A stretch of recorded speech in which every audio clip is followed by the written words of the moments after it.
আকাশ তখন মেঘলা আর যে কোনো সময় হতে পারে বজ্রবৃষ্টি। কিন্তু এমন বৈরী আবহাওয়ায় এলাকার মাঠে ফুটবল খেলায় মেতে উঠেছিলেন একদল তরুণ।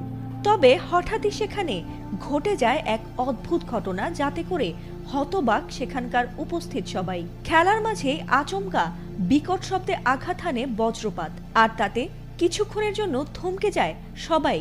ফুটবল ম্যাচটির ভিডিও করতে গিয়ে এমন দুর্ঘটনার ভিডিও ধারণ হয়ে যায় অনাকাঙ্ক্ষিতভাবেই, আর তা মুহূর্তেই ভাইরাল হয়ে গেছে সামাজিক মাধ্যমগুলোতে। ভিডিওটি ভাইরাল হওয়ার পর অনেক নেটিজেনই ঘটনাটি ব্রাহ্মণবাড়িয়ার বলে জানিয়েছেন। ভিডিওতে দেখা গেছে সেখানকার স্থানীয় একটি মাঠে ফুটবল খেলায় মগ্ন ছিলেন একদল তরুণ। খেলতে খেলতে এক পর্যায়ে বল পাস করে দেন আরেক তরুণের কাছে, আর তিনি বলটিতে পা ছোঁয়াতে না ছোঁয়াতেই হঠাৎ করে বিকট শব্দে স্তব্ধ হয়ে যান সকলেই।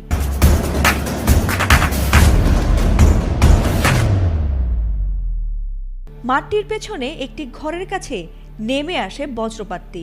মুহূর্তেই জ্বলে ওঠে আগুনের ফুলকি আর আকাশে ভেসে ওঠে ধোঁয়ার কুণ্ডলী। এ ভিডিওটির সম্পর্কে বিস্তারিত কিছু এখনো জানা যায়নি, তবে এ ঘটনায় কোনো হতাহতের খবর পাওয়া যায়নি বলে জানা গেছে। তবুও এ ঘটনায় এলাকা জুড়ে ছড়িয়ে পড়েছে চরম আতঙ্ক।